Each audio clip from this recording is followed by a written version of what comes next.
Hello and welcome to this edition of Diaspora Central Spotlight. I am Gil Ingles, and with me today in the studio, ladies and gentlemen, this man is a pillar to an entire region. We are talking about an individual that is being holding it down for artists in the city of Houston, Texas. If you have seen some murals, if you have seen some paintings, if you have seen some good art, chances are that Charles Washington is either directly or indirectly somehow connected to it. Mr. Washington, welcome to Diaspora Central. Gil, it's my honor to be here, and I love the introduction. Thank you very much. No, thank you, sir. He's very well deserving. You are definitely one of those pillars to this community. You're one of the individuals that has been holding it really down, not only just for the city, but actually for the diaspora community.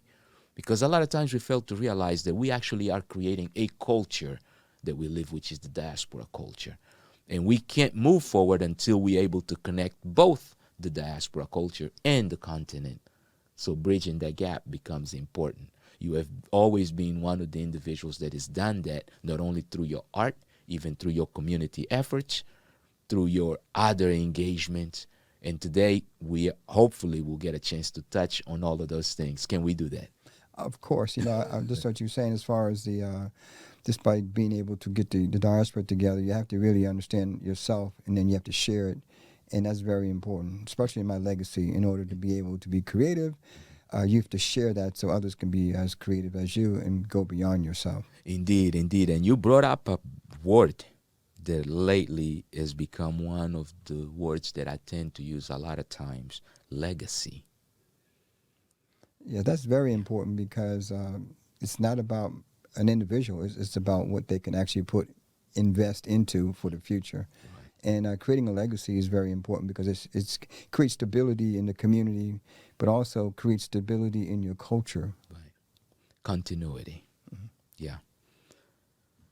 Let's go ahead and connect that heritage because all that starts somewhere.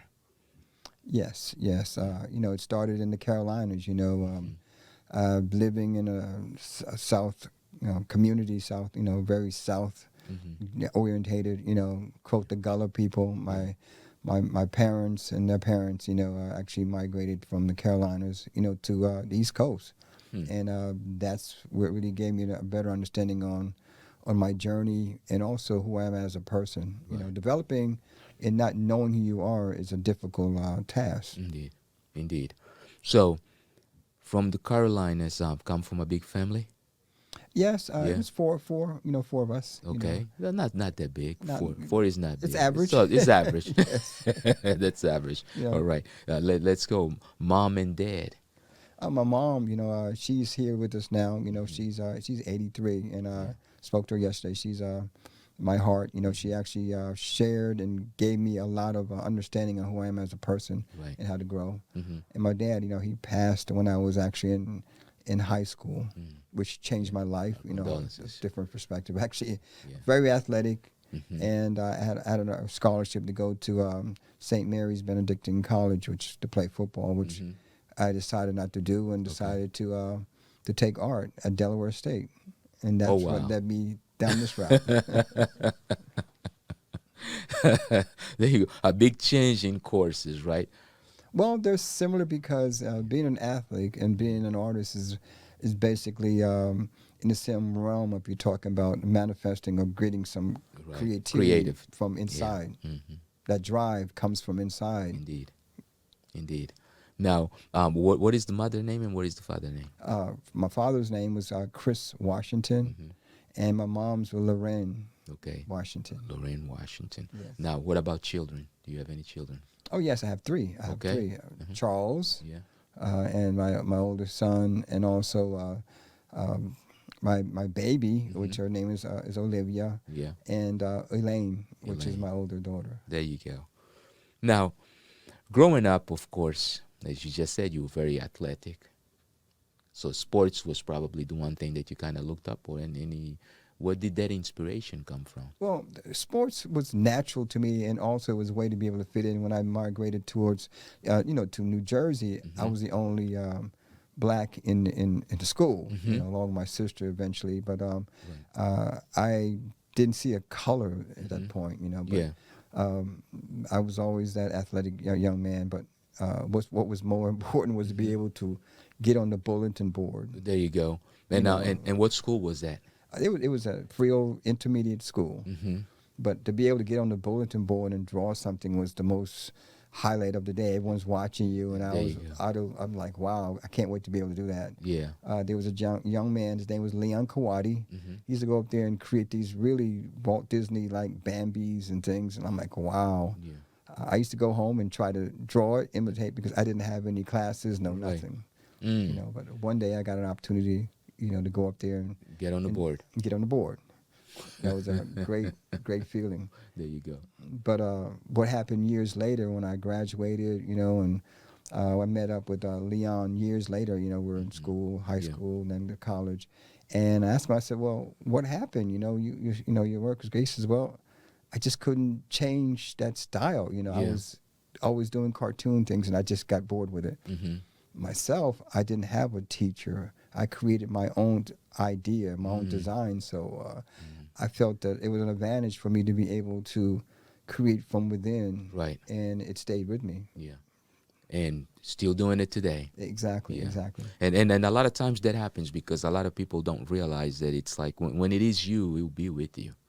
Exactly. Yeah, he'll pull you back regardless of where you go. He'll bring you back. He'll bring back to it because it's not you choosing it, is it choosing you? Yeah, at this time in my life, I feel I have an assignment, and I need to be able to understand that and exercise all those things to be able to accomplish those goals. Indeed. Yeah. Now, in that community engagement, that yearning for creating and leading the community, leading, because really, in all honesty, you are a leader in this community. You're just not an individual. No, you are a leader in this community. Where does that come from? Well, it comes back, you know, to family. You know, being able to understand who you are. You know, and understanding, you know, the things that make you exactly like an individual, but also how are you different? You know, and how can you use both of those process of being different and being able to have something in common to make something work. You know, and I feel that through my ups and downs and adversity, you have to embrace your community, you know, and find out what's the best thing for you and the people in your environment.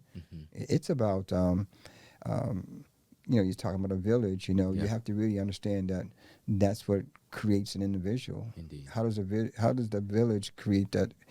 How does that village be able to expose things to that individual? Right. You know, so it's very important to be able to have communications within your community. Yeah, and talking about exposure, of course, I mean, as a child, I'm sure that there were different instances in which not only you were being exposed to certain things, but also inspired to do certain things. So let's talk about let's talk a little bit about some of the people that were somewhat inspirational to you as you were growing up.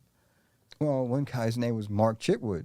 He was he was actually my football coach. Okay. And we were actually, it was a halftime, you know, we were losing a little bit, you know, and I was the star football player, actually running back.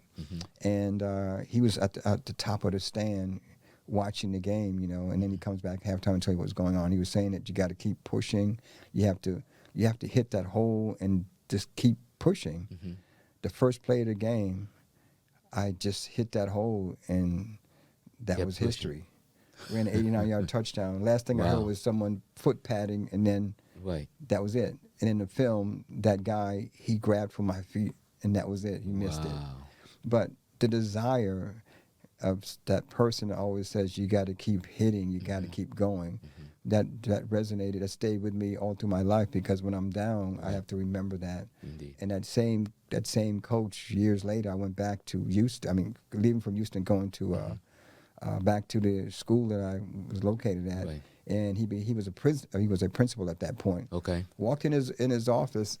I used to send him artwork and send him things. All of my work was in his office. Wow. And he said, you know why I did that? He was saying that when people come in here, young people come in here and they have excuses, he said, just look at these pieces on the wall. Right. you can't have any excuse. This guy's name is Charles Washington. He created those things, but he came exactly from where you came from. Exactly. That was inspiring to me and made me understand that I have a purpose other than myself. Indeed, indeed. And you're carrying that purpose very well, because not only you are doing that, you are also now bridging that gap between the diaspora and the continent. So let's take our first break and actually go take a look at a few images of probably one of the countries that you visited in the last, or maybe we should do a few images of your galleries. Which one do you prefer we do? It's whatever you. Yeah, let's take some images of Mr. Charles Washington. Regardless of what it is, let's just go into something that represents Charles Washington. Yes, the pillar of Houston, right here on Diaspora Central. Don't go away. We'll be right back. How you doing? My name is Charles Washington, the co-founder of Rumley Art Gallery. This is a great and special moment. We have a new, showing that's coming up. It's called Connect. And it's very important to be able to have this particular showing at this time, because we all need to connect together, and we're going to be doing all different aspects. So stay tuned to a fabulous showing, but also a great understanding of how we need to connect as in the art community, but also in the city itself.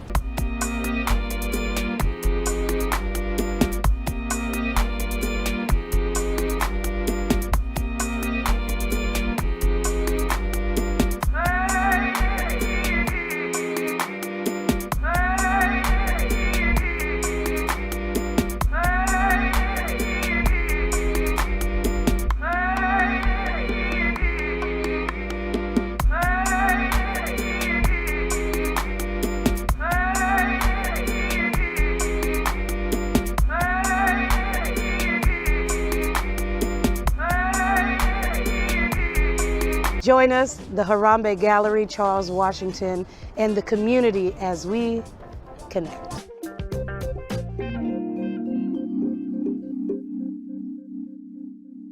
And we are back. If you've just joined us, you're now tuned into Diaspora Central Spotlight. And our guest today is Mr. Charles Washington. Yes, an artist, an entrepreneur, and a community leader. Mr. Charles Washington. Thanks again, Gil. This is exciting to be able to share my information, but also to give an opportunity to be able to do a mini art showing of my work. I think that's important. Indeed, because a lot of times we fail to realize that we have a bigger purpose than ourselves. I agree totally. And when we realize that, we actually start to live differently. Exactly. And you have been one of those individuals. Now, I will give you this accolade. You were one of the artists, the first artists that I met when I got to Houston. Really? Yes, sir. Wow. And thank you very much yes, for that information. Yes, sir. And that was at the Houston, Luanda Sister Cities meeting. Exactly. Okay. That's very right. good. Right. I met you and Dr. Ford on the same day. I had been invited to that meeting without me knowing what I was even going into. I was just asked to go into a meeting, and I showed up, and next thing you know, it was that. And it's always about community. Of course, I've been involved in building community since my days in Washington, in Washington, D.C. A bit of my background, of course, born in Angola, raised in Washington, D.C., yes. right? And to me, community was always important because, as you know, the Angolan community is not one of the biggest communities in America. So yes. I always was part of other communities, including the African-American community. For quite a while, I lived in a primarily self-sufficient African-American community in Indian Head, Maryland. This is a place where J.C. Parks is from, yes. right? Greg Boyer, the horns arranger for Prince and Funkadelic, yes, right? Yes. Or P-Funk, one of the founders of the genre, right? So we're looking at a lot of influential individuals, of course, and then we're talking about DMV, right? There's also another Gil, more famous than me in that area. Oh, know exactly what you're talking about. Exactly. Yes. There was the joke to finish the accolade. Yeah. So to me, not only was an honor, it was really inspiring to see that Houston also had individuals that were actually doing these bigger things that I aspired to do. Well, thank you. That's good information. Yes, sir. And then knowing that you were not only in contact, but you were involved in affairs that have to do with Angola. It really made you our older brother. So I appreciate your friendship. I appreciate your time. I appreciate everything that you have ever done, not only for myself, but for Angola. Well, I appreciate that. The African there's even more to come. Yeah. Thank you, sir. We definitely appreciate it. So you had a chance to visit Luanda.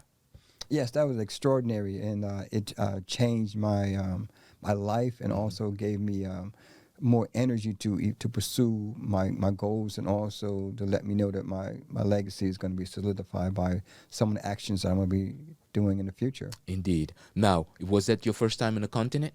Yes, first Okay. time, and Wow. that was one of my goals, and to be able to check that out, because like you have to know where you've come from to be able to know where you're going. Indeed. And that was one of the primary assignments that I had to accomplish.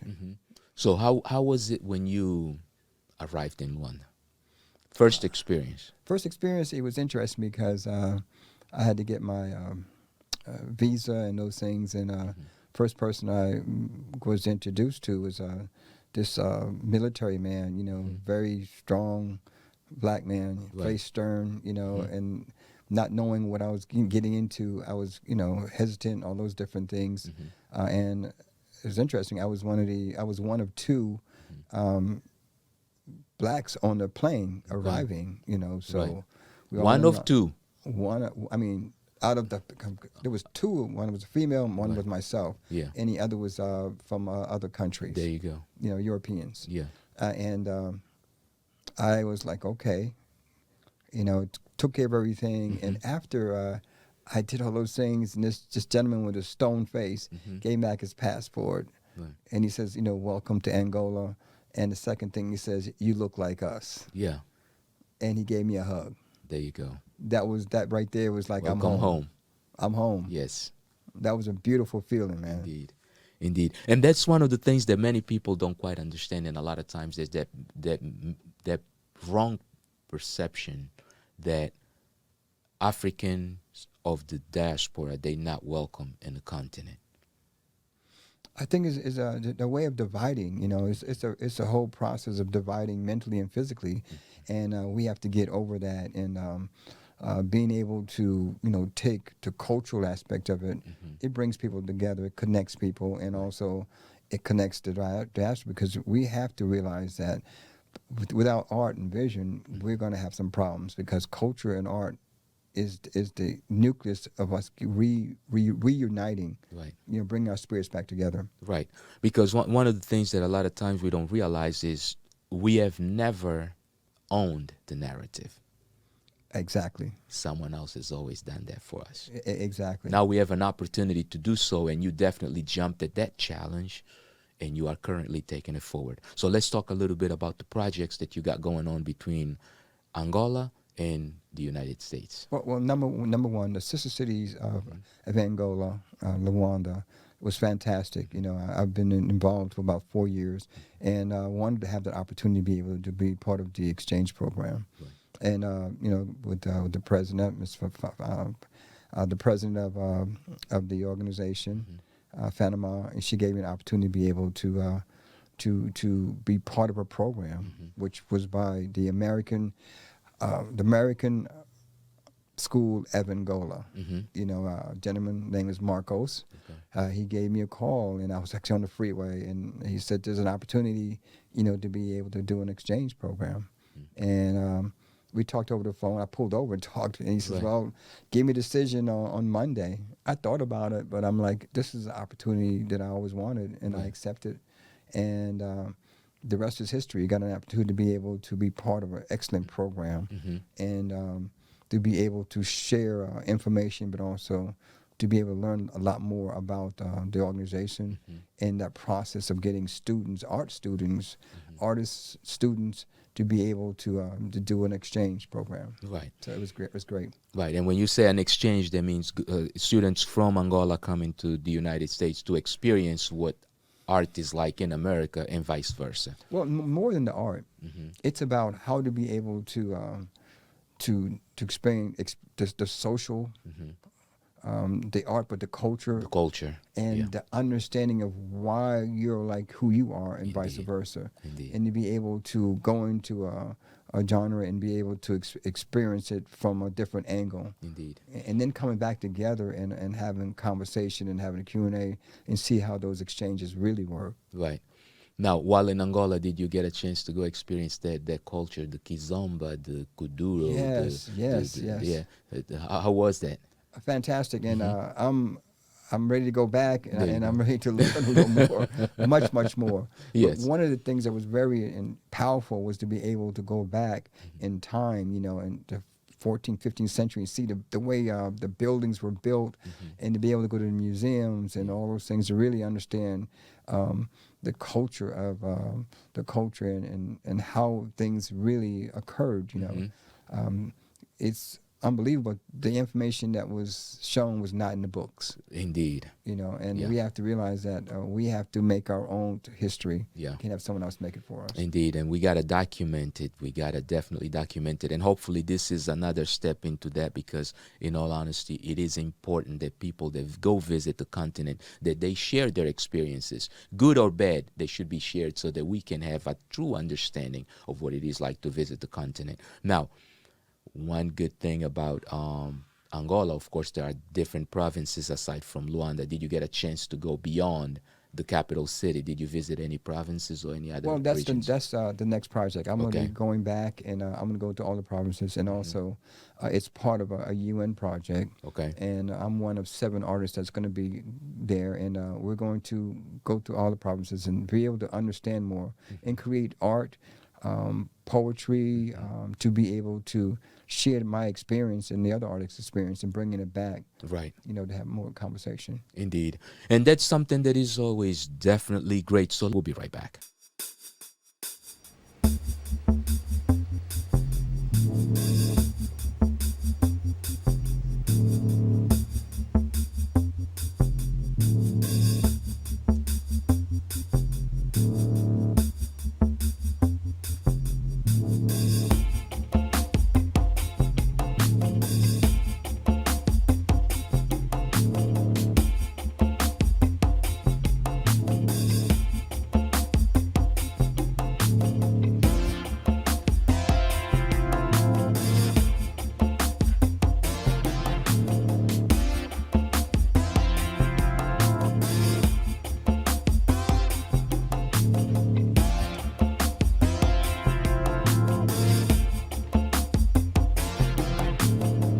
And we are back. If you just joined us, tuned to the Diaspora Central Spotlight with Gil Ingles, and our guest today is, Mr. Charles Washington. Mr. Washington, just a quick question. If there is one piece of art that you believe that somewhat defines you for a specific monumental point in time in your life, that it is here in Houston, that anyone that visits the city should take a look at, whether in your gallery or anywhere else, what piece is it and where is it located? First, let me explain. I have my goal was actually have different platforms around the city, which I've accomplished that. One of the locations is in City Hall. The other locations is in the Urban League, and I have two other businesses in the community also. But that's one of the major locations that you can actually go and take a view. And going back to what you're saying, the piece that really is the epitome of Charles Washington. It's called The Blanket. The Blanket is a piece that was created when I was in a homeless situation, with my family. And that was a defining moment to really understand that if you're really devoted to who you are as a person, your family, your God, and where you want to go, you have to fulfill those things that's in front of you. Right. And was homeless, and we got out of that situation, and I wanted to really look at it as an experience, not just for myself, but for others too. Right. I took the clothing that we wore, and a blanket, and I created a sculpture called A Blanket. This piece is 43 years old. Wow. And wherever I have a show, or when I have it in my gallery, that piece is sitting right in the corner to be able to show that without that piece, these other pieces doesn't exist. Right. So that's one of my most important pieces I've created. Right. The blanket. Yes. Yeah. Hardship, as they say, pressure makes diamonds. I agree, and it's bigger than me. I had a situation where you have people that look at the piece and they're terrified. They can see it in their eyes. I was trying to figure out what the reason was, but when someone sees an image, they think about themselves. Right. They think about that could be them. So they have it's an emotional thing, and sometimes reality really brings people to understand more of what's around them. That's a reality check when you look at that piece. Indeed. Now, of course, you have galleries here in the city of Houston. Can you share the address so that the people that want to visit? Yes, one is 10100 Cleckley. That's my studio. And the other is 1300 Texas Avenue, and the other is located at City Hall. Okay. And that's by appointment. Just Google artist Charles Washington, and all those information will come up. There you go. The man has got receipts. The gentleman has receipts. And that's how you do it. And also, of course, they can. I'm sure that you have social media out there also, where they can find you. Yes, I have Instagram and also Facebook. Okay. And I have a team that supports what we're doing and all those good things. Yeah. And also my co-founder Gail Mabani, she's always on top of things to make sure things work properly. She's one of the curators along with myself. There you go. Now, and how? Of course, we know how challenging it is, the life of an artist, right? If there is anything that the community can do to help that move forward, what would that be? One, to value the artist. And when you value an artist or when you see value, and you invest into value, invest into an artist, invest into the arts, because it's not about the art. You want to give that artist a moment to be able to continue to be able to create, culture, right. So buy art. Yeah. Buy art.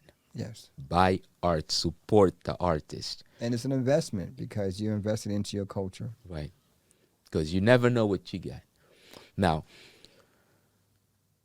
that in itself also is sort of becoming even better because now there are technologies such as NFTs. Oh, that's important. Actually, right. my son is working on a project right now where I have a portfolio that I'm going to be able to introduce in that fashion. As an NFT. Right, exactly. Right. And that's important. And along with creating art, you have to look at the business part of it.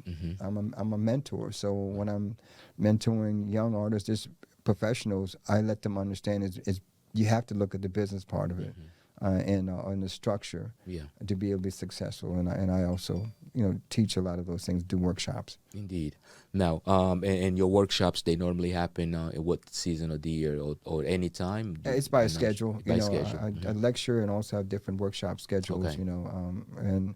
And also have a group that want to be mentored in certain segments of the year. Okay. I do that. Okay. Yeah. So definitely then we should probably then talk about doing something probably at the SET Institute.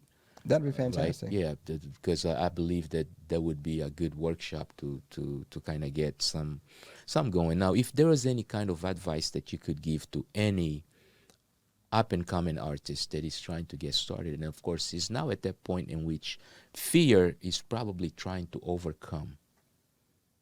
Well, to me, there's a couple things that's so important. What would you say?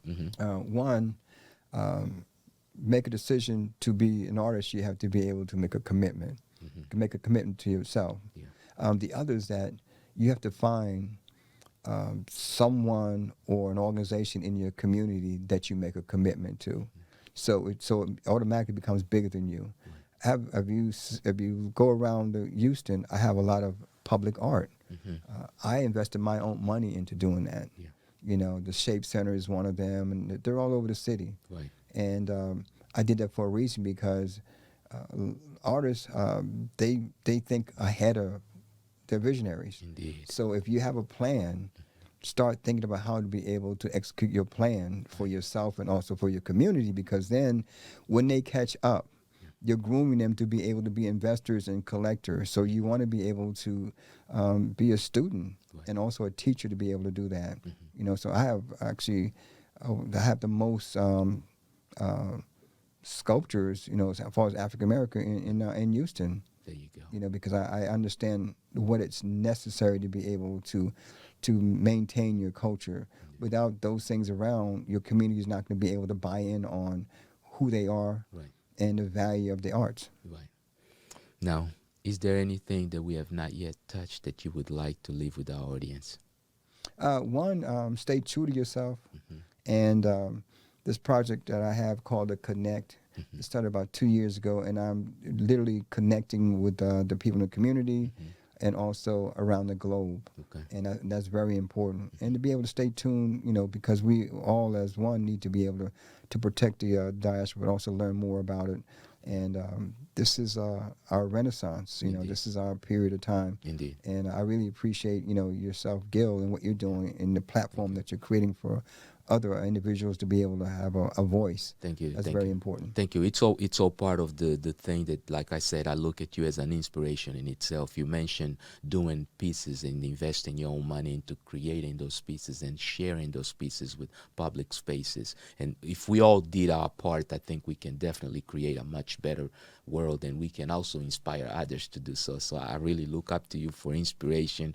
I thank you for taking the opportunity of visiting us today and giving us these few minutes of your time to talk about this. Now, you mentioned the Shape Community Center. That's on Live Oak. The founders, Deloitte Parker. Right. And they're actually having a African food fest, which is coming up. And you know, like I said, that's something that we all should look into and taste of great food that's coming from all around the African diaspora. There you go. Because it's all about ensuring that we are supporting our culture, supporting our artists, supporting our entrepreneurs, supporting our community. Because after all, if we don't do it for ourselves, then who will? I am Gil Ingles. I have one more thing. Yes, sir. Please. Invest into something that you value. There you go. Because if you don't invest into something that you value, it's going to be devalued. And with that said, Mr. Charles Washington, thank you very much. Thank you, Gil.